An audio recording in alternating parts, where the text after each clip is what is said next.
Welcome back. Season 3 of the Inside the Orange podcast starts today, and we're back earlier, a lot earlier than we planned. We said at the end of the last episode, if you've just listened to that, we said we wouldn't be back for about a year. And we're back. And we're back because we've got some great guests lined up.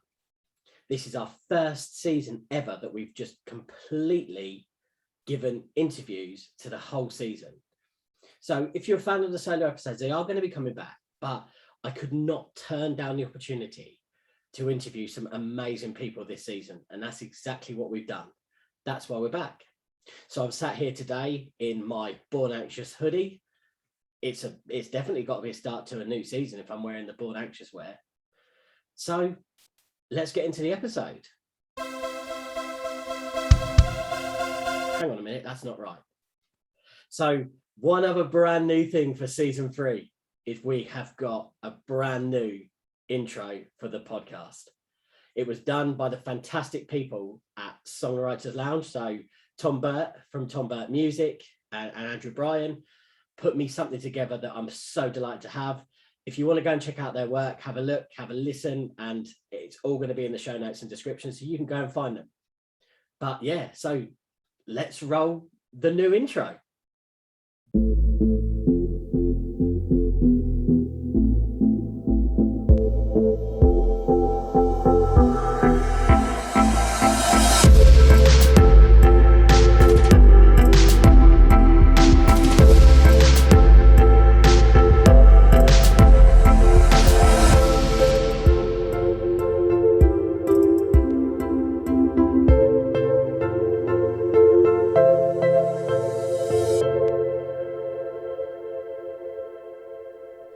We've got a brand new intro, which you've just heard.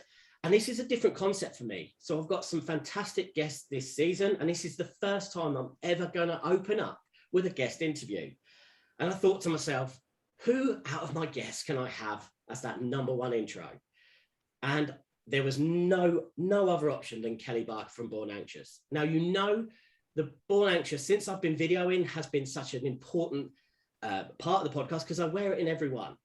And when Kellie said you want to have a chat, it all started from the Strong Dads Club Autism Awareness. And I said, Kellie, I thought you would never ask. So I'm so delighted she joins me here today. Kellie, welcome to the Inside the Orange podcast. How has your day been so far? Yeah, hi everyone. Hi. Yeah, really good. Lovely morning. Everything went smoothly. Yeah, all good. Awesome. Taking the win. Awesome. So we'll say everything went smoothly, and Kellie's been very kind there because as we started, I got a power cut and this had to be restarted. So we've got in the end, we've had a fantastic chat. But Kellie, let's talk about you. Tell us about yourself. Tell us where we get to before we get to Born Anxious. Tell us about Kellie Barker. Okay. Well, I have one brother, and I grew up in a house that fostered children. So it was always very busy. So advocacy's always been part of my life. Then I left school and I actually worked for McDonald's for a little while as a manager. And being bossy is my forte. So that was great. And then I started to work. I set up a fostering agency with my mum, which isn't around anymore because my mum retired. But it ran for nearly 20 years and we helped hundreds and hundreds of children to have positive outcomes. And I absolutely loved it. But I had to, as I had my son, Oscar, and his diagnosis and, life got a bit hectic, I did actually step down from my role because I didn't feel I was doing it to my full, I just wasn't able to commit to it time-wise. So then I became full-time carer for Oscar. And I then created Born Anxious in 2017. I think it's 17. It might be 2018. No, 2018. So I'm a mum of 3 and I'm married to Brendan and we live on the Kent coast. And that's it. Awesome. Well, yeah. Fantastic. So you mentioned obviously Born Anxious there. And yep. Obviously it's a big question. So where does it come from? What's with the name? and the idea and the designs, what, you know, fill in everything. Tell us everything. The name came last. I'll just put that in and I'll tell you the story.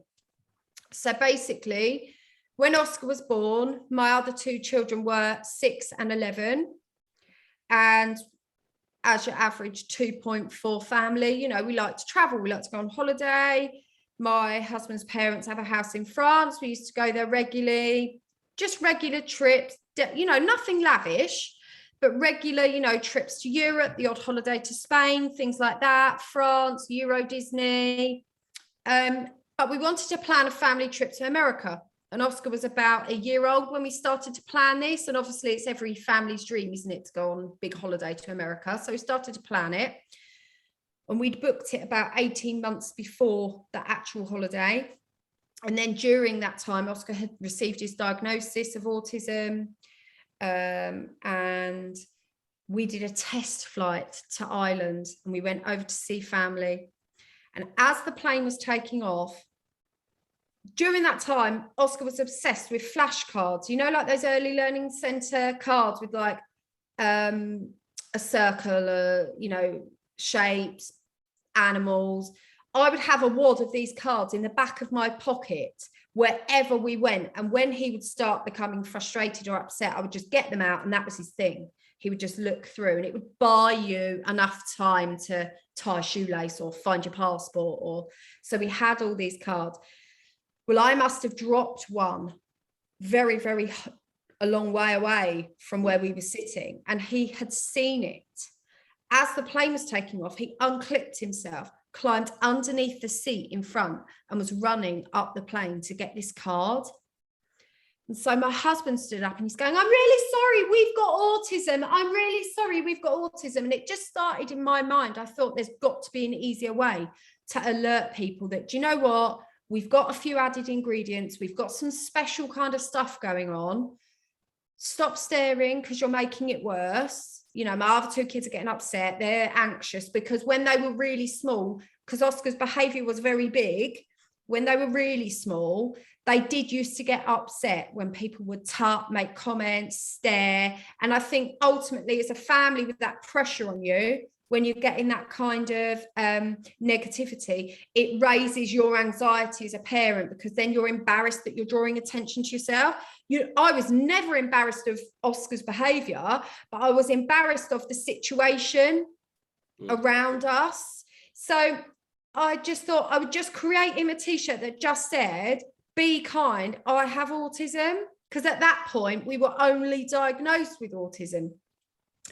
And I just got a friend of mine who owns a local printer to just make him a couple. And when I was going to like soft play and Oscar had maybe pushed a baby over, grabbed someone's boobs, empty their handbag in like 30 seconds, which was the usual experience. As he turned on his heels, before you've got a chance to say anything to him or tell him off or me, you can just have a nice little reminder that actually we've got, you know, we're dealing with some stuff here. I mean, I had mums buy me a coffee and put it on my table when I was in, but, you know, it does, I think, spark up a kindness in people because you're reminding them that actually you're doing a really hard job as a parent. You know, your kids are really complicated. You still want them to socialize with other children, but it's not easy. You're not just going to plonk them in the car and get there and wear someone's spare socks. You've got to pack like you're going away for a fortnight because your kid needs, you know, and they need stuff and they need the environment to have some reasonable adjustments. And that is attitude. The first, for me, the game changer in anywhere you ever go, it's how you are treated because it affects everything. Even if you take autism out of the situation, if you go out for a meal and you get a bad service, that's treatment towards you. It ruins your experience. Same for kids with special needs. They can pick up on it. They can pick up on how people feel about them.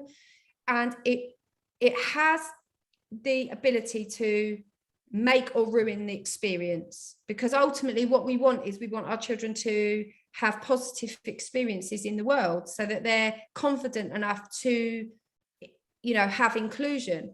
and just those reminders. So I just made a couple, and then I start, because obviously we're going to special needs nursery now, and we're starting to experience the world differently, but we're going to nursery and it's special needs.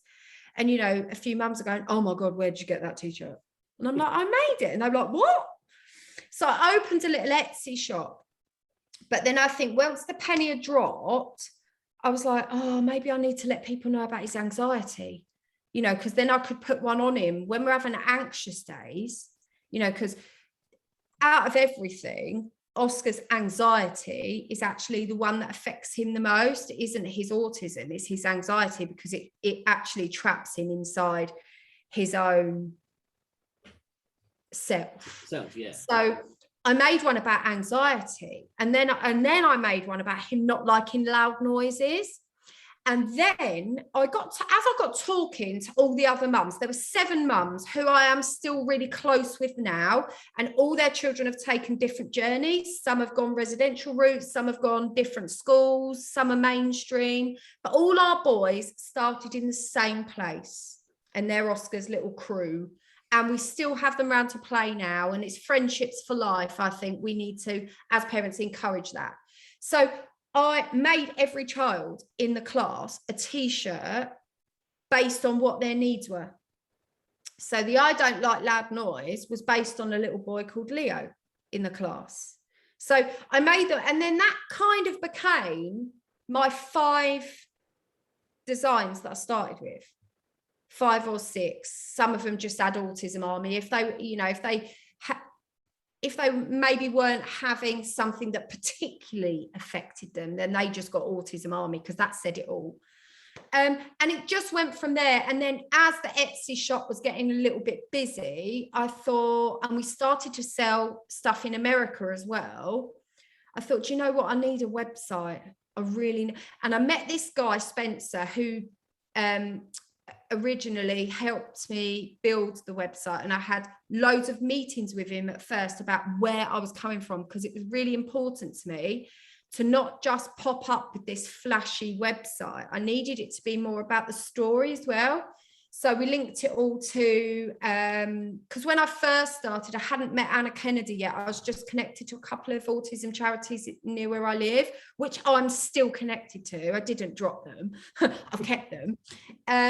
But it all literally just came together in the same place, like the website, the blog, the charity work, all in one place. And Oscar was approaching his first day of school, and I thought, you know what? He's only ever been away from me for 2 hours at once on a Monday and Wednesday. That was it. He was with me the rest of the time. And I got sick of waiting for speech therapy and OT, so I went private. So he was lucky enough to have private speech therapy and private OT from when he was diagnosed. So he'd really been with me, and I was like, what am I going to do? Like, my wingman is going to be gone.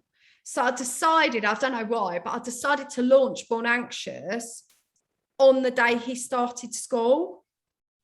My husband was like, why'd you do this? It's like a form of self-harm. And I was like, look, I don't know who's driving this thing, but they obviously know where they're going. It was almost like it was being driven by not me, because although I've got, quite a big personality, Born Anxious does actually have its own personality, and it kind of gravitates me towards the right people like you. It's just got its own heartbeat. So with, that it launched then on the day he started school, and I was like, I don't know what it's going to be called. Like, I can't just put awareness t-shirts, or I really didn't know. But Oscar had his diagnosis just before he was 2, and then he was diagnosed to lots of other people. He had sessions called attention autism, which is where they really push you to get to the point of, I really can't handle it, and then you're all right again. So it's like learning about his tolerances, because he was so intolerant of everything. And during one of these sessions, he had his first absent seizure, where he goes absent, he doesn't recognize anybody, He gets very, very upset and confused. He doesn't know where he is.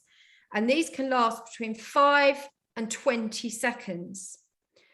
And she rang me about it, and she diagnosed Oscar with extreme anxiety.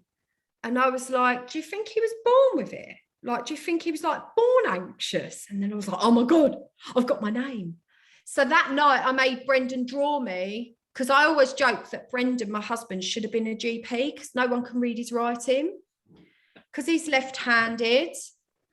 And I got him to draw my logo. It's hand-drawn, but I wanted it to be broken because it's such a lovely logo, but it's broken, or it's not, it's, you know, it's not complete. But so there were many reasons. I wanted it to look broken, to look like it had been drawn by a child, and to not be perfect. So literally the name Born Anxious was only thought of because of a diagnosis of Oscar's about 3 days before the website launched. We didn't have a name. Like, it's incredible. I mean, it's like all meant to be kind of thing. Like, it just all. And then I used to sit with a pad. Like, if we had an experience somewhere, because bearing in mind, Oscar, his behavior used to be really, really big. Like, unbelievable. Like, he would throw himself on the floor and headbutt the floor as hard as he could, bite, scratch, pinch, kick, spit, scream, make himself sick, remove his clothes, like frightened. That's how he appeared, like a frightened animal that was going to attack all the time. And then when he started the anti-anxiety medication, it started to allow him to play, sit and play and explore. And he started to learn that he really loved books. And then we discovered that he could read. And we were like, he's just read the word like scorpion. Like, what? Like, he can literally read any word. And he's been able to do that since he was about 2. But he would sit for hours and read, but he would want to do it on his own. He would never share. He would not want you. He would barricade himself in a book corner and just read. He would have one pile that he's read and one pile that he wanted to read, and he would just sit there for hours. But he would never let us know if he was hungry or thirsty or wet or anything. We would have to have visual clues. So yeah, the website was on his first day of school because because he relied on me for absolutely everything, and he couldn't communicate, and he was miscommunicated. I was really very aware when he started school, even though it was a special school, that because these people do not know Oscar, he could very easily be misread as an angry and aggressive child. So I've always been very, very open about what I deal with at home and why, because everything has a why. Everything has a why. Everything that Oscar does has a why. If he's headbutting, why? If he's scratching or biting, or, you know, because it's not behavior, it's feelings. And his school have always been really open to, you know, because even though it's a special school, his behavior in the first year of him going there was really rocky. Like, we were clinging on. You know, I was like, I really don't know what the next step would be for him, because he's a very specialist school. There's only 7 children in the class. Every child has an adult, and it wasn't enough. And we were really clinging on, but they worked with me. I worked with them and they worked with me, and I was very open, and I let them into my home, and I let them, you know, see how we operate here with Oscar, and they adopted it in the school, and they were fantastic, really. And the Kent local authority put the 1-to-1 in. You know, everyone's been brilliant to support his place in school, but it was a big step for me because I wasn't sure whether I was going to let him go to school or homeschool him, because we had all the therapy privately and I could see the progress. And he wasn't clingy. He didn't care if he went to school or not. It wasn't about him missing me. It was about, I did not want him to be misunderstood. or misread, or his needs be overlooked, because he wasn't able to communicate anything. So he didn't eat, he didn't drink, he had behavior all day, every day, and multiple self-injuries. My fear was them saying, well, he would have to go into a secure, because that's heartbreaking at 5. And I knew that's not what he needed. But so, yeah, I launched the website on the day he started school. I didn't have any sales either. I was gutted that night. I was like, oh. But they were like, you need to do because I didn't know anything. I didn't know anything about social media. I didn't know about using, code words or anything. I was just posting a picture of a t-shirt, like the £1 fish man, and expecting loads of people to come and buy them. But what I didn't realize is that social media and Instagram and Facebook and the business side of it, it's very complicated. But I think because of the way I am, and I'm very real, I'm an open book, I answer whatever anyone wants me to answer, and my blogs are very real. I think the networking side of it kind of paid off, because I'm connecting as a person, not a company.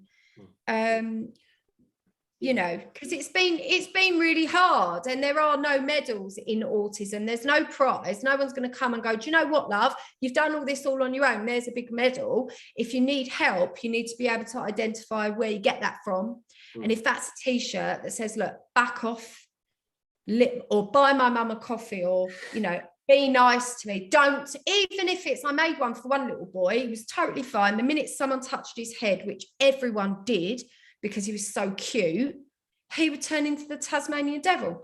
So even if it's about a t-shirt that says, look, don't touch my head, because my brother really likes it here, and if you touch my head, I'm going to kill everyone, and then we've got to go home, and that's not fair on my brother. So I think ultimately people use them for what they need. I've got people that only use them when they go on holidays, or only go certain places, and I've got people that wear them every day because they're really proud of it. So it's use as you need. Yeah, 100%. And I think it leads me perfectly into the next thing. So we connected. I remember I was starting doing the video in for the podcast, and I thought I need something to wear. I want to wear something that I feel kind of proud in, that I'm going to be showing. And I remember just that season I was talking to Anna Kennedy, who you raised there, about coming on the podcast, because I liked her thing about the who looks after your children when you're no longer around. And then that's how we met, through kind of indirectly. We kind of got through that, and I saw this brand, your brand, and I saw the words Strong Dads Club, and I thought, and you've nailed it there. I mean, I'll give you an example from my wife's perspective, who's in the Strong Mums Club, going into places, getting touched, getting things. My wife became so ferociously protective of our son because she was doing that. And you've got a t-shirt that says Autism Army. I think there's a really strong connection between parents of autistic people, or people living with autism or additional needs. Again, the terminology, however people want it said. And I think, we've conversed before we even came on today about kind of the similarities and differences that we live with in life. And the word Strong Dads Club, I thought, yes, please. So I messaged you. I said, look, I'll do this podcast. Can I wear it? And you were like, of course you can. And you've been lovely. You've sent extra bits as well. I'm wearing another one today, the original jumper. So what I'm getting around to, so the strong Dads Club, you said about it being about people living it and that thing. Was that the idea as well, of the parents having this, or is it dads living with autism, or is it both that are part of the Strong Dads Club? Well, I think Strong Dads Club is a really overlooked group, because I think dads are less likely to connect socially. For my husband, he's very proud to be a parent of a child with autism, but he wouldn't necessarily open a conversation about it, and he wouldn't necessarily probably be, out of the two of us, the one to be asking for some reasonable adjustments when we're out. He would just take it on the chin and not want the fuss. But I think Strong Dads Club, it's about being open to the fact that actually more dads are more involved now with their children and the caring role. You know, many people now parent equally. You know, we're not in the Stone Ages. It's not daddy goes to work and mummy does the washing up. Dads are more involved than ever. And I think that what dads are able to do, and what I noticed from the early bird course that we did through the National Autistic Society was, which I actually went back as a speaker on that. But I think what I noticed was there are really not any, because I think I'm not gender categorizing here, but women are more likely to seek out groups and be more chatty and be more sociable and open about their children and what their needs are. And I think that's because there's not really a platform for dads. And I thought, if that t-shirt could open a conversation for you standing on the sidelines at football, or get you an invitation to go for a beer. You know, Brendan's had someone say, my little boy's got autism. It's really hard work, isn't it? If you want a beer sometime, mate, well, you know, that the men's, what you don't realize is even that small gesture means that somebody has seen you. Someone's recognized that actually you're strong in the Strong Dads Club. It opens conversation. It opens, you know, the opportunity to educate somebody else. And also I think parents of children with special needs gravitate towards each other because we like to talk about our children and what they're achieving and how our lives are different.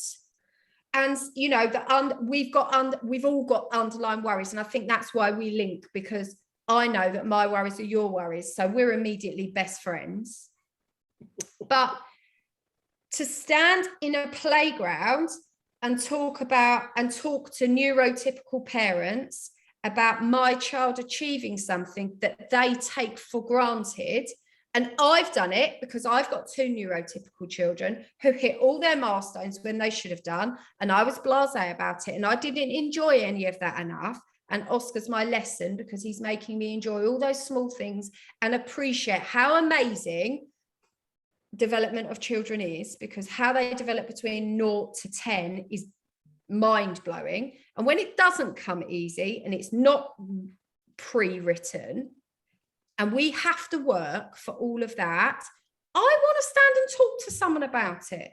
And actually, someone whose child's just doing it all doesn't really relate.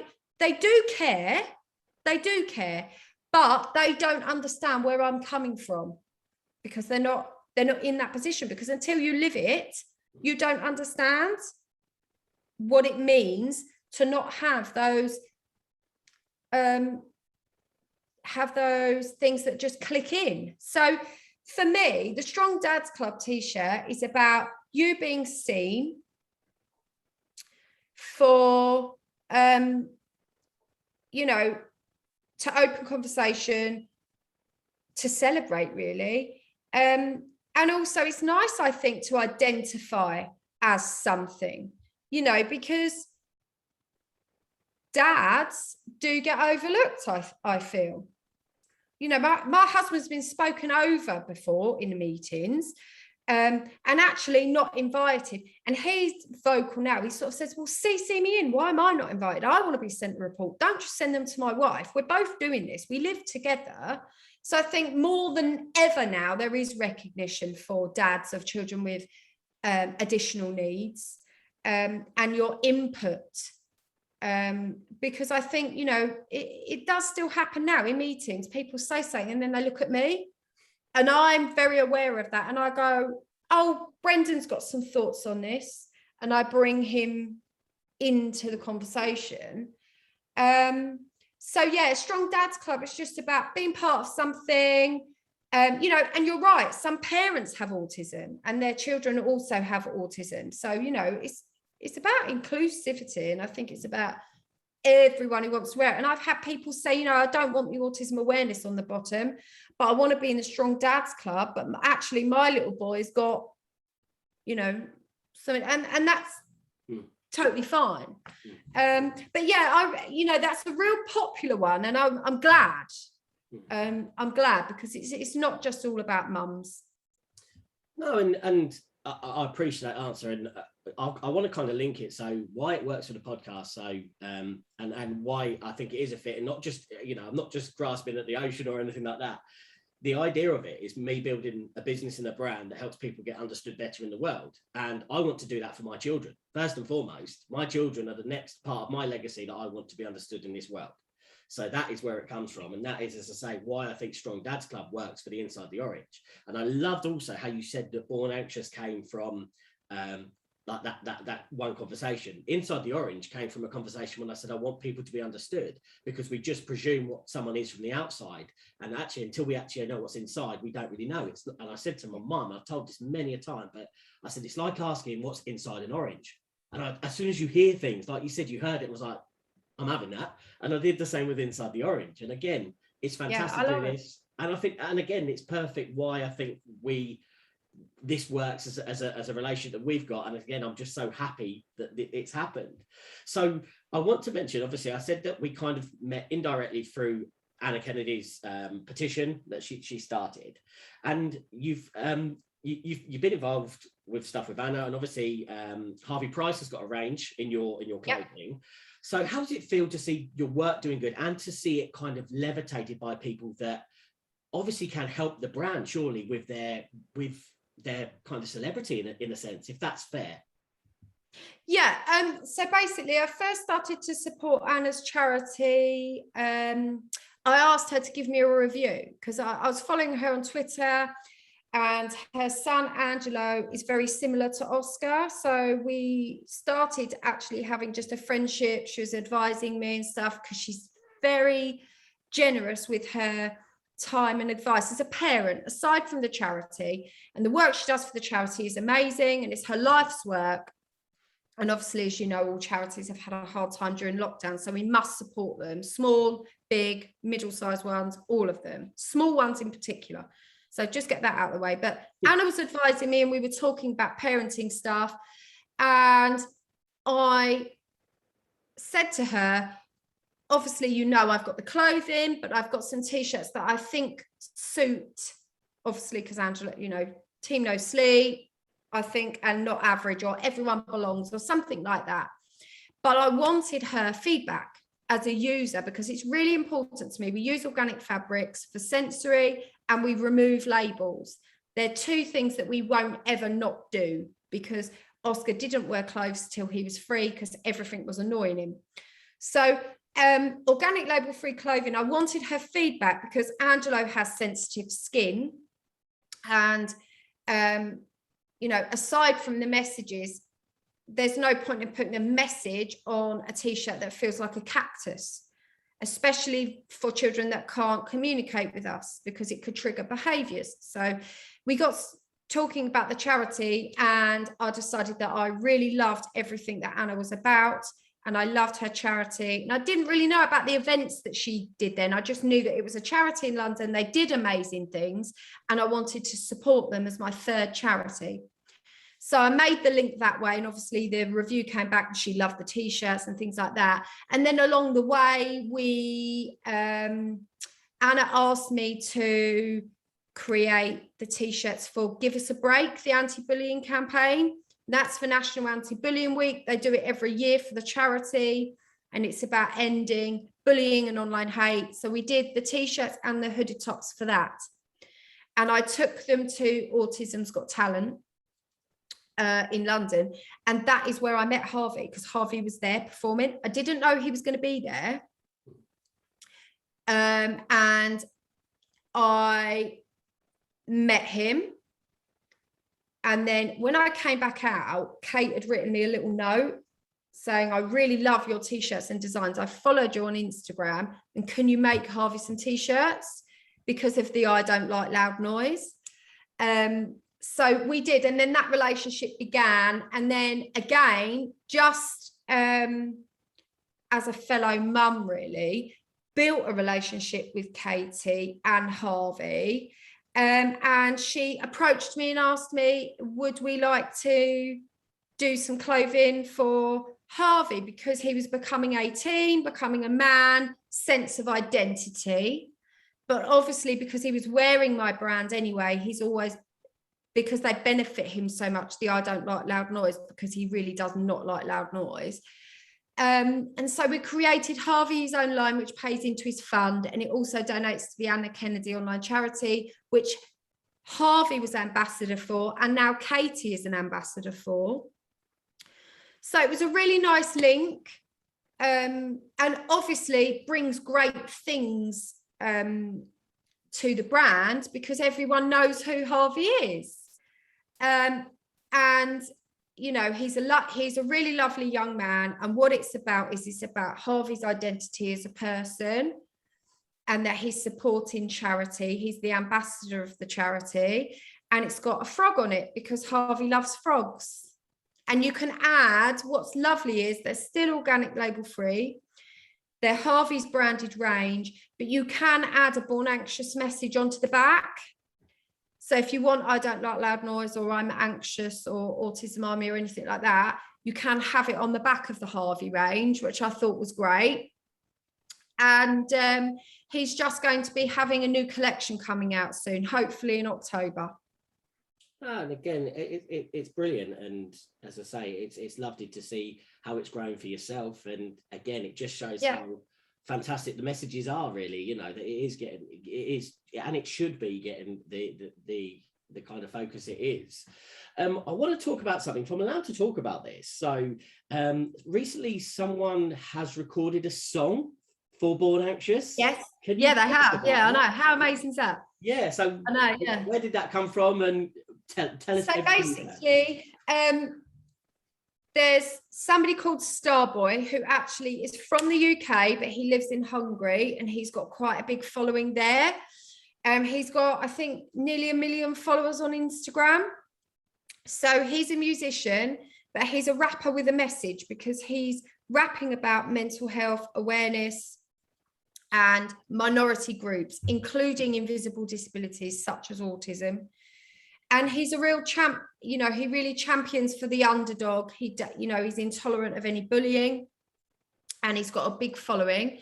And he approached us and said he'd like to write a song using Born Anxious. So he's written the song, he's recorded it. We've had a photo shoot in London with some models, because we needed to have some images and videos of people holding up messages like words hurt and things like that, be a nice human. And so they're all being edited at the moment. And then at the end of the month, he's going back to Hungary to film the rest of the video. So it's really exciting. It's donating to the Anna Kennedy online charity. There will be a music video. It will be available on iTunes. He's already got quite a lot of music available on iTunes. And there are some media stories, because he doesn't really have much of a footprint here. Like, people go Starboy, but actually in Europe and in Hungary where he lives, he's actually like really big deal. And he's done quite a lot here in the UK. He's done lots for anti-bullying. He mentors lots of children and young adults for mental health awareness, which I think is so important. And he's just a genuinely really lovely person. He's very positive. He's a very good role model for mental health and well-being, you know, giving yourself an MOT mentally and making sure he takes regular breaks from Instagram and social media, and about when you are mentally well, you need to make sure that you stay mentally well. It isn't about crashing and burning and rebuilding. You need to maintain. And I think that's a really good message for young people about self-image, positivity, and, you know, staying on the right path and not having bad influences, and just genuinely being a nice human being. So it's going to be a charity single. It's going to be donating to Anna Kennedy Online. I don't know the release date yet, but I will share with you when I do. Okay. So just because these interviews we're doing, so we're recording them, we're actually in September, we're recording it, but they may be released later in the year, but we'll talk offline. Okay. And then if it is, we'll pop a link in the description and the show notes so people can get and find the music and help share that message as well. So, I mean, it's brilliant. And as I say, it's fantastic that someone is helping and sharing such, again, positivity in the world. Yeah. There's one thing from yourself. So obviously you've talked, about the brand and about your, how you got to be. One thing I love talking to people who do live with people with additional needs, and please obviously use any terminology you want that you feel comfortable with. That's what I like on the podcast. And ask people who are listening to appreciate that it's the person that's telling the story, that is how their situation is comfortable with terminology. But what is your advice to mums that find themselves living with people with additional needs? If you could give someone advice that may have just had diagnosis or just come into contact with someone in that situation, how can you talk to them now as a mum if you can? Okay, so if I was to have a conversation with myself, say 5 years ago, yep, I would say build a support network however you can. If that's online, if that's in the community, build a support network, because it's not a race. Like, things will happen slowly over time, but just get your toolkit. Make sure that you rest and don't quit. Don't get to the point where you're going to crash. If you have a situation, like I still do now, I post on support groups now saying, are there any wise owls out there? We've hit a bump in the road. Be open. It is your child's diagnosis, not yours. And I think you are advocating for them, and it is your job to identify their needs, but don't lose yourself. Don't, you can't do it all on your own. It's okay to say, this is not a one-man job, and here are the things that I feel would make the most impact for us. So always start with the most important one, the one that's affecting you the most, because I know that in the very beginning, when it's very overwhelming and you're dealing with lots of information on little sleep. So what I would say is, it's not all going to be sorted out overnight, but you need to know and trust your own instincts that there are many people not in your boat, but they're in the same storm. So that's what I always do. When I hit difficulties, I don't look backwards, because I'm not going that way. If we have a bad day, that's the end of it. The next day's new. Don't carry stuff over, because then you're going to crash and burn. But I always look up the chain. I look at a mum who's got a 10-year-old and think, well, she's still doing it, so there must be some way through, because it is like a maze that you're trying to navigate through.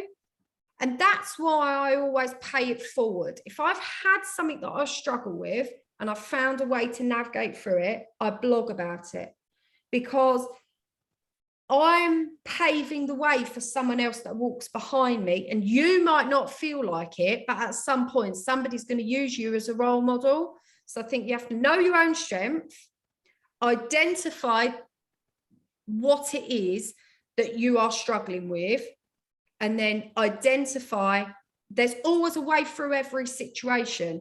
So don't quit. Rest, gather some tools, whatever you need to navigate through. And if that means that you have to navigate through with someone linking this arm this side and someone linking that arm that side, that's not a failure.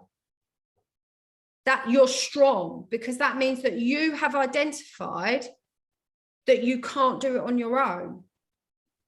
So take every single small win, really build, like, your little family that you've got will be the strongest team that you will ever have. If you have a partner, use them. Things are not a fight. You have to work together. So if you're on your own and you're a single parent and you're struggling, find a support, somebody that can be your anchor, even if that's online.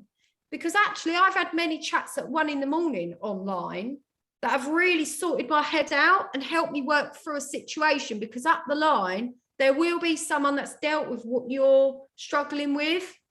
So you need to reach out And don't sit and stew on it and think, oh, this is too hard, I can't do it, I'm not doing it, because you are doing it. You just might need a few tools to help you.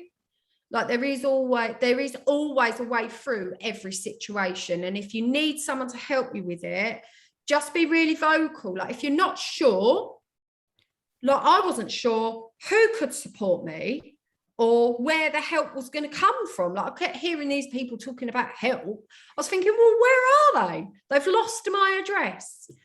You know, there's a saying, isn't there? It takes a village to raise a child. And I'm thinking, well, do they know where I live then? But what you need to do is just go on to social media and type in the support network for special needs or autism in your area, and just introduce yourself from there. That's all you need to do, mums or dads. Introduce yourself and say, we live locally, our kids got this, where do I go for support for this? Or where do I go for, you know, I've identified every single therapist that Oscar's ever had on social media. I've found out where sing and sign groups were. I've been given tips for eating that have worked. I'm like, thank you, Carol, from wherever you were. So I think that, you know, I'm not saying only do it online, but it is good because other people, other mums will have walked this path and they will signpost you. There is no bigger community. I did not realise how big the community was for parents of children with special needs. It really is an army, and you will get the odd negative person on there that just want to show you their kid having a meltdown, which to me is a massive breach of any confidentiality between you and your child. I would never do that. But I think what you need to do is get into your head that it's not a fight. It isn't a fight. Don't be angry about it. Don't, you know, that's not the way. What you need to do is sit down in your own head and go, right, okay, what do I need to be able to do this? And where can I go to get it? And I think if you get those two things right, I don't know how, but it just will. Just trust me. It will just flow. Like, you know, one professional will lead you to another, one support will lead you to another. The most important thing is, you know, even charities like Anna Kennedy Online Charity, they have a huge support network of parents with children just like yours, you know, that you will find inclusion. Make sure they're verified groups, make sure they're safe groups. Never arrange to meet anybody online on your own. You know, you do still have to have online safety. Don't share too much information about your child. Remember, they're your child. You're giving that information, those photos away. They're private. Be very careful that they are registered bona fide groups. But do speak to other mums and dads, because ultimately they're going to be who you're inviting to your kids' birthday parties. You know, you have to. I'm very careful about what I give away. I know I mention Oscar's name. Oscar's very severely autistic. He's unable to communicate. He's with a carer or an adult and he's safe at all times. I'm not giving away any of his privacy. I don't post personal stuff about him. But I do. Born Anxious is inspired by Oscar and he is very much part of it. And I think that's why I share so much about him, because it makes me real. I don't want to present everyone with, you know, this blogging platform and all of these things if they can't relate it to somebody. But ultimately his privacy and protection is my number one. I would never ever share any you know, I think there is a big thing about consent. Our children are not consenting. Oscar is not verbal. He cannot consent that I share. I would only ever share things if it's in his benefit in a private way to seek help. But you know, online, I would just be careful. You know, I never post photos of him. I just ask questions. Who can send me to this place? Who can send me to that place? Is there a support group for parents locally? Where is it? You know, don't just spark up a relationship with one person on there, because there's a whole community of people, and like, you've got stuff to bring to the table. I've got stuff to bring to the table. You know, there are more parents with special needs actually than you realise. The community is massive. So that would be it. And again, you know, that's very well put. And really, you can tell how heartfelt and passionate you feel with that. And again, you know, I've always said with the podcast, obviously, I don't kind of talk about my son. It doesn't mean he's not a major part of it. And again, you know, you're living how you want to do it. And no one's here to tell you, or anywhere on social media, anywhere, is telling you, no, hang on, you're doing that wrong. It is your choice. It is how you want to do it. And that's what you're doing. And it's brilliant. Can I quickly say, if it's allowed, about Oscar's done some fundraising recently? Can we talk about that? Yeah, he did. Oscar did an amazing job. There's a challenge for the Kent Autistic Trust called, I want to get this right, Challenge 250 400. Yes. Right. Okay. So the Kent Autistic Trust, they need 400 people to raise £250, which sounds a lot, but actually, if you think of one family and how many people are connected to one child, you could do a boot fair, you could set a challenge. You don't have to raise 250, but if you can, great. So basically, it's to keep the family support service running, which is a service in Kent, supporting about 100 families of autistic adults that live independently in the community. So, you know, wherever there's anyone with autism, they have a family, don't they? So it's to support the family. You know, maybe it's the first time they're living away from home. Just a really lovely service in the community, but they're funded by donations. So to keep it running for another year, they need to raise something ridiculous, like £80,000 or something. So Oscar did a challenge. It was supposed to be an Instagram live, but it failed. So we did a recording. And Oscar raised £530, and he memorised 40 fish from a poster. And I was calling the word out, and he was pointing to it and saying the word. And he did all of it. He did amazing. So he raised £530 for the Kent Autistic Trust. And that challenge, we're still trying to encourage people to take part if they can, as a family, or as an individual, or as a social enterprise or a business. And I think they've had quite a few people do it. But I thought, you know what, fish Oscar's really loves, and he doesn't get many opportunities to achieve things. I really wanted to celebrate his skill, and I thought I'd turn it into a money-making scheme for charity at the same time. And he smashed it, absolutely smashed it. He even had people sponsoring him from America that follow us. So, because I don't know if you know, but Oscar's actually, although he's got, you know, complex diagnosis, he's actually hilarious. He's a very big character. And I was thinking that maybe someday soon we might do some sort of YouTube channel. I don't know if we will, but I've got so many videos and clips of him just saying hilarious one-liners. Why not? And you know, so funny. But that's why I thought about the live, because I was thinking, oh no, don't shout out Barm or Pooh or Willie or something like that, because it could have, but he didn't. But I kept giving him the eyes, and then he got anxious and it went wrong and he left the room. So I did ruin it, because my anxiety he picked up on, because you know what it's like when your kid's alive, you're like, oh no, what are they going to do? But we did the video and we did it all in one. And I mean, some of the fish that he memorized, I didn't even know were fish. There were 40, I can't even remember, like decorator crab, white tip shark, I was like lemon shark, like loads, like really complicated ones too. So he did amazing, and he loved his medal. He kept just looking at it, and so anyone who, you know, takes part in that, they get to be on their website, on the Kent Autistic Trust website and stuff. So, you know, it's a good advertising opportunity, because they have quite a big remit. Like they do touch and reach quite a lot of people in Kent.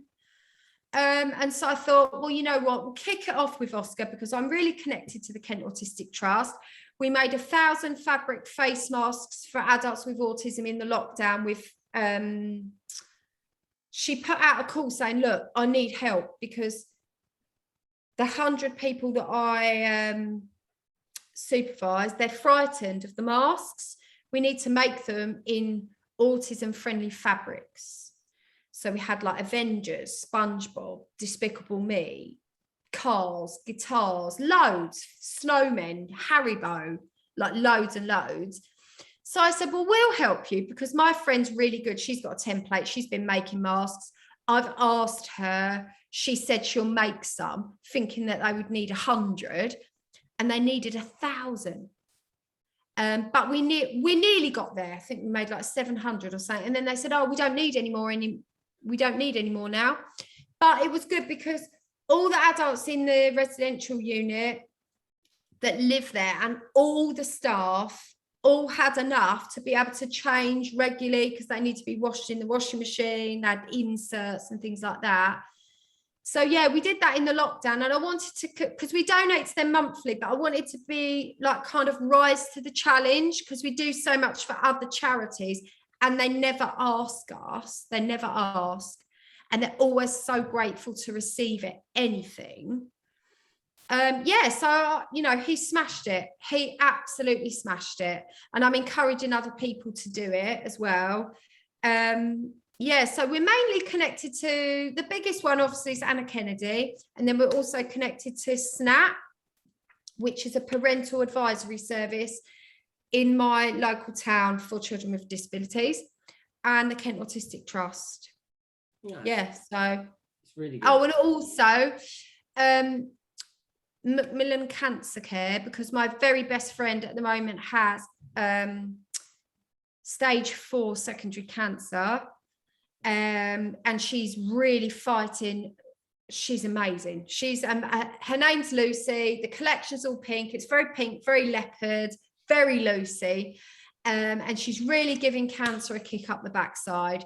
So I'm very proud of her, and we donate monthly from that. And also, where else do we donate? We donate to Mind, and we donate to and these are through Work for Good. I don't know if you've heard of them, but it's the best possible legal way to donate to charities in the UK. It's called Work for Good, and you can donate to loads of different charities. So we donate to the National Autistic Society, Anna Kennedy Online through Work for Good, and also Mind, because that's connected to my next big collaboration, which is coming soon. Oh, okay. Very exciting. Well, yeah. I mean, it sounds, well, from the look there, it sounds like you can't talk about it, but my next question was going to be, are there new things coming up for bornanxious, and is there anything you can tell us about? For collaboration with, we're just connecting now, we're not quite there, but we're connecting to an autism charity in India, and we have Saraja, her name is, we have an advocate in India who does already, she's an ambassador for us, and she lives in Bengal, and she's basically translated the word be kind into 20 different Indian languages. So it's going to be amazing, and they just look beautiful on there. And we're going to be connecting to an autism centre in India for her collaboration, because obviously that's where she lives. And we do think that Be Kind is global anyway. And what else? I have got other stuff. Harvey's got a new collection coming. Oh, I've got a really big collaboration coming up with Dan from the Aspie World, our second one. I'm working with Made by Us Toys, which is Copenhagen. Going to be working with them on a project, and I might be going to the Lego headquarters. Wow, that is. I know. Their toys are going to arrive on our website this month, hopefully. But she has also asked me to work with her on a project. So I don't even know what it is, so I can't tell you. But I just said, yeah. And that's the problem with me. I just say yes to everything. But I made some notes. I didn't want to leave anything out. So no, that's fine. I'm working with Bracknell Forest Council with the Breakthroughers, which are a group of autistic adults that are doing a social enterprise. They're going to do a Born Anxious pop-up shop. I've given them all the stuff to be able to do it. And then the money they make, they're going to feed back into a community allotment that also autistic adults work at. So it's kind of two-ply. So if they don't want to work at the Born Anxious bit, they can work in the allotment. And what that project is about, it's about working with Bracknell Forest Council to celebrate and learn new skills for adults with autism to seek paid employment. So they're going to learn lots of skills about going to interviews, like what the social enterprise for Born Anxious is about. It's about communication, timekeeping, planning. So we're doing a project with them to learn all their skills so that then when they go to an actual interview, they're able to present themselves and have confidence. And a few of the breakthroughers have already got paid employment, and then a few of them really, really want it. But they're really committed to the project. Like they're making posters, videos, they're setting up the shop. Like I've given them all the stock, all the paper, all the leaflets, the bags. So they're going to do a pop-up shop, and then the profits that they make feed back into their own allotment that they work at.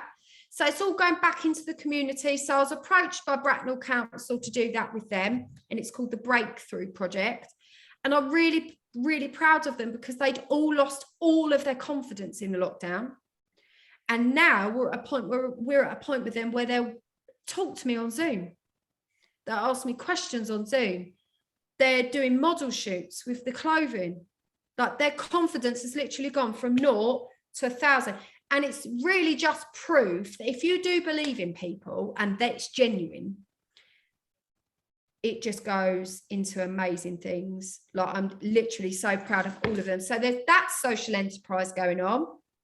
And there's also, we are part of a 16 plus special needs football team. They are legends. Literally get them guys to the World Cup. They are amazing. And basically they have my logo on their shirt. And they're proud wearers of my logo. Also Acorn TV, and also a book that was written called Whitstable Pearl. And we're the sponsors of that team. And basically what it is, they don't wear football boots because it's sensory, but they're an adapted football team. I think they're going into leagues. They're actually amazing. And it's by Tankerton FC, which also have a younger category, which Oscar attends, but he just runs around the field the whole time we're there. He doesn't take part. But it's inclusion. He literally feels like Paul Gascoigne, like in his heyday. Like he's celebrating and everything. I'm like, we're not even there yet, mate. You've just got the kit on. But to him, in his head, he's a Premiership football player. And I think that's what it's about, isn't it? Like, the social enterprise elements of it are feeding back into the autistic community, which is one of the reasons why I set up Born Anxious, which was to improve the lives of people living with autism. So anything that's available to them, we want them to have maximum benefits of what is available. So we've got the football team that we sponsor. We're doing the breakthrough, and then I've just got loads. You know Amy from One Tough Mother? Yeah. Well, we are working on, and this is going to be epic, and hopefully it's going to be available by Christmas. We are working on the ultimate planner for special needs parents. So in this planner, it's going to have mental health quotes in there to keep going. It's going to have a bar of chocolate day for parents, which I love. But it's also going to have, like, I don't like, because my diary gets so big and wrecked. I don't like not being able to go and buy a diary mid-year. If I feel like giving it a little zhuzh up, can't go and buy one. This is going to be just days of the week. You're going to get a page a day, like a week, a day, 2 pages for every day of the week. It's going to have a page for if your child comes with an entourage and they've got a PA, a speech therapist, a pediatrician, all of that. You're going to have pages to store all that information and note down when your next reviews are, so you don't forget. It's going to have a medication page. It's going to have healthy, quick cooking stuff in there. It's going to have tips for organic label-free clothing in there. No, it's going to have loads of inspirational quotes, loads of space for parents that have got more than one child with loads going on. It's going to be really positive. It's going to have loads of positive stuff going on. It's going to have links to things that might help you, support groups. It's going to have a getting done page, a delegating page, a do it later page, a page that says have a day off, Wednesday night, do that quick dinner and put your feet up. Don't forget to take some time for yourself. It's going to have well-being stuff in there. It's going to be amazing. So we're in the middle of designing that now. It's going to be wire bound so you can fold it back.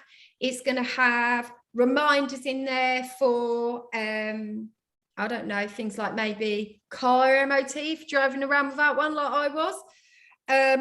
Literally, it's going to be once you've used it for a couple of weeks, you won't want to not have it. It's going to be really good. And Amy's amazing because she's had a lot of complex mental health. She had postpartum psychosis and she was actually sectioned and she fought her way back out of the system to care for her daughter. So she's a real advocate for maintaining your own mental health and your well-being. And obviously, since she's been designing for me, she's also learnt loads about special needs, labels, how we identify, how we mustn't label people, how we must allow everyone to grow in their own achievable way.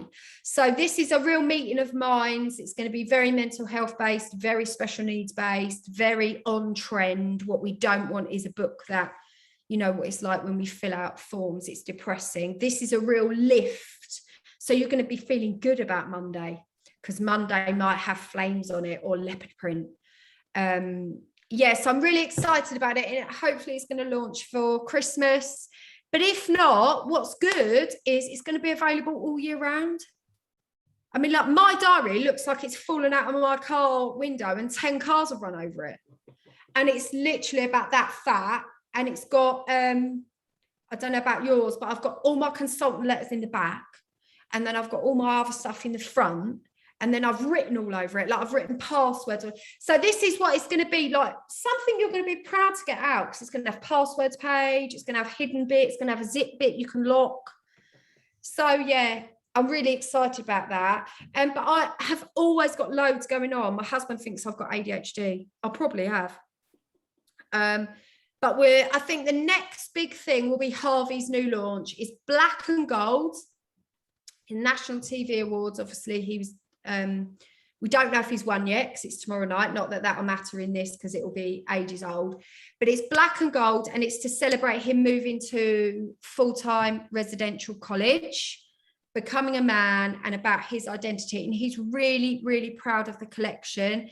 He did take part in it and he just loves frogs. So yeah, I think that's it. And then my next project, I've been talking to the Scouts. Oh, okay. Yes, one of their core values is being kind. So I'm going to work with the Scouts and hopefully maybe come up with some planet-friendly T-shirts that can incorporate their beliefs because they have core values. Kindness is definitely one of them. I will know what they are before I speak to them. But yeah, we kind of have stuff like that all the time. So it's weird because I have some really big collaborations that link me to celebrities and stuff like that. And also I'm connected to Fathering Autism in America, and he is basically the main YouTuber, I think, for and we're connected to a charity in America called Camp I Am Special. And so we've done a collaboration for Abigail, the daughter, on 2 different sorts of bags, and they donate to Camp I Am Special in America. So we don't only donate to charities in the UK, we donate to charities in America as well. So that's good. But despite all of those big collaborations, which have all been a massive plus for me, because I don't talk to anybody any differently than I do you. I don't, you know, bow down to celebrity. For me, it's about whether or not you're a nice human or not. But that doesn't always go in the right direction, because this year I almost collaborated with someone, which would have been the demise of me, and they gave me some misinformation. So I was approached by someone called the Talk Autism app, which is in Qatar, and they presented themselves as to be inclusion and promoting inclusion. And we designed a collection together, and I really loved them. Like, I got a really good feedback from them, and it was going, I was like, oh my God, we're going to be launching in Qatar. This is amazing. This is massive. Like, it was my biggest collaboration to date. Like, they're huge.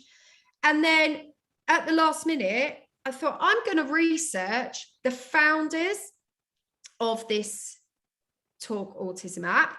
And it turned out that the guy that was funding it was also on the directors for Autism Speaks. So I went, see you later. I don't do that. You're transparent with me. If you'd have mentioned his name from the beginning, I would have been gone, because there's no room for Autism Speaks here. I'm not giving it a voice, and I'm not being associated to it.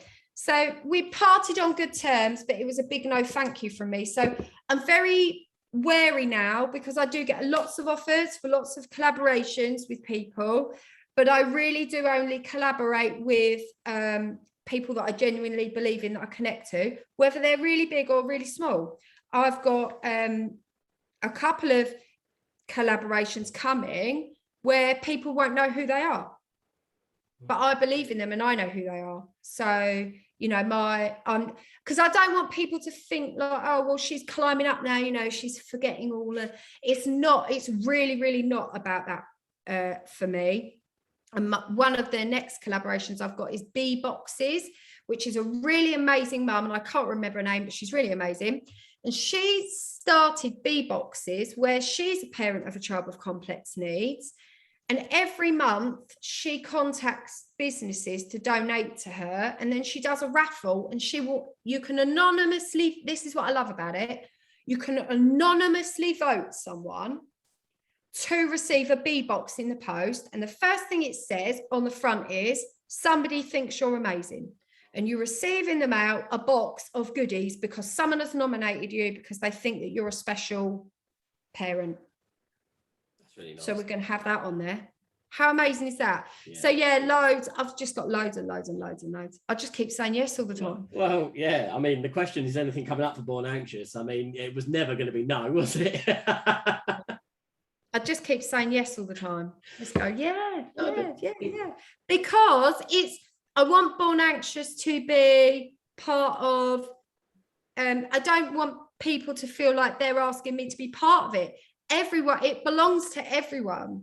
You know, yes, it started with Oscar and it's our journey. We're sharing our experiences, but ultimately I want people to share their experiences with us as well. You know, if you think we're missing a design, or you think we've missed something, flag it up to us and let us know. You know, like this week someone said, well, you don't really have a design about stims and stimming. And I was like, no, but Just Awesome, which is also another clothing brand, and Mona, the lady who owns it, is a friend of mine. She does. So I send them over to her, because it's about working together. Ultimately, we're all, you know, Autism Fred, Just Awesome, and myself all provide autism apparel, and we're all different and we've all got different messages.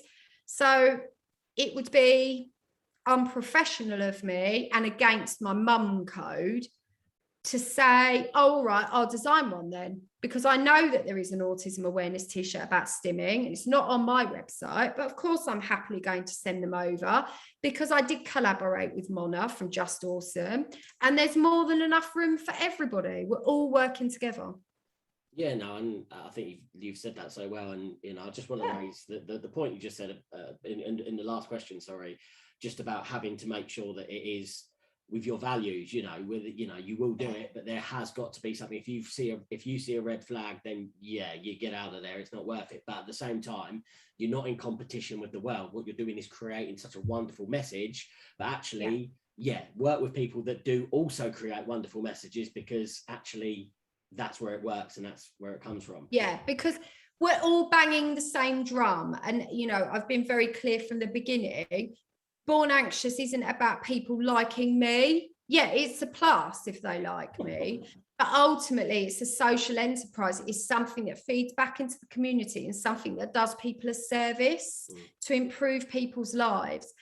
It's not about, you know, if someone doesn't like a design, I don't take it personal. No.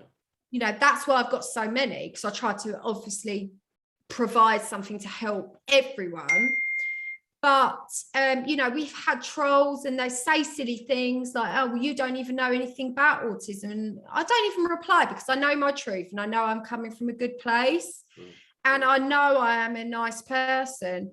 And, you know, I think it's just because I'm transparent and I see life very simply. It isn't a fight. We are all on earth to help each other. And I've always, even before Born Anxious, instilled that in my kids. You know, like my two older children, they're very dark. Like they've got light eyes, but their hair's very dark. And all as a performer. And she was always continuously get asked what race she is.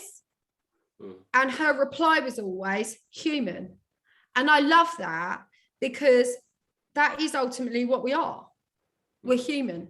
That's it. And that's where the one race human t-shirt comes from.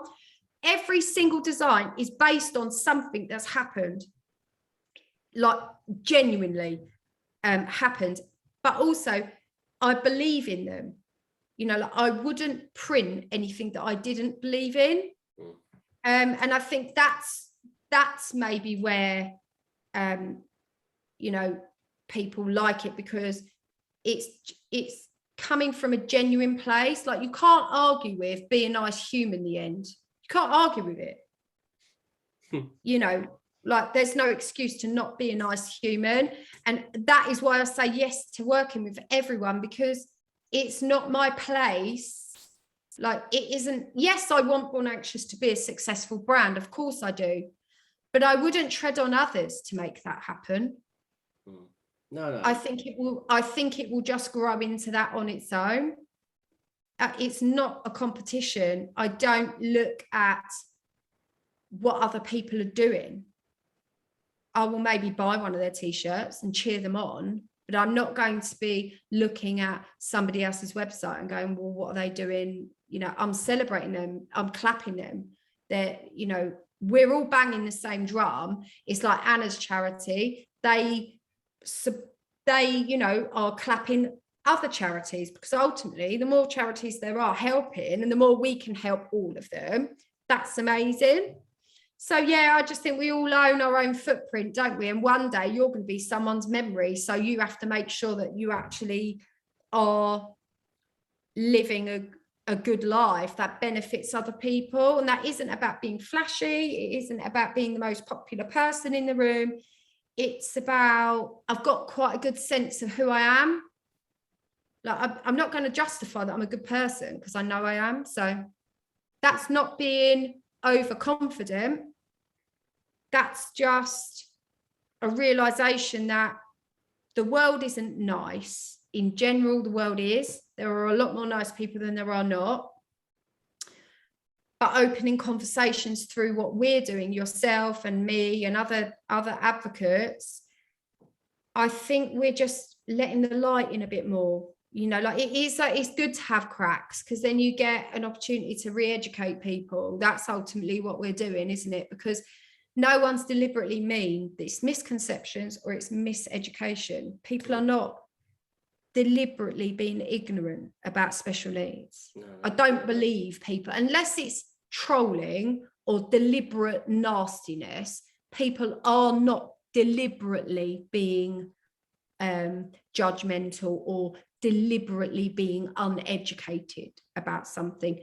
If someone is coherent and you re-educate them about it, then their mindset will change. And that is the conversation that we're trying to start. You know, be kind or be quiet, firstly, because I'm not about to try and educate anyone who's not coming from a kind place, because I'm not stupid. I've not got rosy glasses on. There are some people that are just mean. But they are a minority, and I think lots of small voices make a big voice, and ultimately that is what we're all trying to do. You through your podcast, me through my clothing, Anna through the charity, you know, and just have more community about it and all unite a bit more. We're all busy, you know, we can't all sit around doing what you wouldn't sit doing what you're doing all day every day, but just a little check-in. How are you all right? You know, share someone's post. You know, we all do it, don't we? We all support and share, and it's the fuel, isn't it? You know, your sharing of your podcast, if no one ever shared them, you would probably stop doing it because you think, well, no one wants to listen to it, you know. But yeah, I just think all support each other as much as we can. And, you know, I always mindful. I always look down the line and look at who's coming behind me, who might need help. I always help. I've been helping mums of kids in year R this week who, you know, I'm like, listen, it's all right. I've been, you know, that was me 2 years ago, worried, don't want to let him, all of that, help them. And then for myself, I always have a little mental health MOT. I think I'm not, you know, I'm drinking too much Diet Coke. I'm not getting enough sleep. I'm on my phone too late. Blue light's bad. You know, I'm looking a bit rough. I have an MOT. And then I look up the line and I think, right, okay, who do I know or who's on my radar that might be able to help me with that? Because it's a little worry now, but I know what I'm like and I'm end up getting anxious about it. I need to, you know, so I'm quite proactive about my own needs. And every single day in its own, like if yesterday was bad, that's fine because tomorrow's brand new. And also what I'm going through with my friend, you know, your health is not promised. You must look after your health, sleep, diet, make sure you're taking multivitamins, all of that. Because, you know, my friend Lucy, her little boy has autism and he isn't able to live with her at the moment because of her health. We don't. We take for granted that we're around for our kids. You know, you have to water your own plant. As I found out, all my house plants have died. But, you know, you have to, it's not selfish self-care. No, and it's really not. No, it's not. And, you know, that really kind of brings us back nicely. We started chatting, we kind of met, and, you know, how you sent me some wonderful products was from the basis of Anna Kennedy's things, you know, of who's going to be around to look after my children when I'm not here. That is something that binds a lot of people together. That's why we're talking today, because indirectly that brought us together. Now, today was the first time that we've met, actually. We have never met virtually, of course. We've talked and we've shared some bits and pieces because we like each other's messages, and that's awesome. And again, what you've just said there, I've just sat and listened to because it's real. And again, I thank you for saying it, because the idea of this podcast, like you said, it needs to be shared to be heard, but we're always only talking to one person, and that's the person that's listening to this right now. And I know that sounds very cliche for a podcast and very... it's true though. It needs to be personal, doesn't it? Yeah, that's why I said to you, ask me anything. I'm an open book, because I don't, in my life, if someone doesn't like me for the real me, then don't like me for the real me. I'm not going to pretend to be someone that you're comfortable with. And I think that's really important about special needs. I don't want to dress my child up so that you're comfortable with him, so he fits in your box. You need to accept him for what he is, because he's amazing and he's achieved loads and he's proud of himself. So, and we're really proud of him. That's more important than him ticking something on someone's chart. You know, so yeah, I just think you have to, you're only ever good at being you because you're you, right? So you're not going to be very good at being anyone else because you're you. And you know, so that's who I try to be. I just be me, warts and all. No, that's fine. Look, before we go, I mean, as I Yeah. say, we will continue to talk offline for as long as you can. Obviously, it's been a fantastic time today. Now, obviously, your handles are quite straightforward, but do you want to just give people how they can find you on whatever platforms you want, so people can get to you? Yeah, sure. It's all in one place. It's bornanxious.co.uk. The blog's on there as well. There's a media section, so you can catch up all of what we've been up to. The newsletter gives you little snips. So it's all in one place. So it's bornanxious.co.uk, and it's on all platforms. It's on Instagram, LinkedIn, Facebook, Twitter, and I'm trying to do TikTok. Oh. But yeah, the website's got it all on there. Yeah, I'm too old for TikTok. So am I. I can't do it. Very bad. But yeah, so bornanxious.co.uk. Awesome.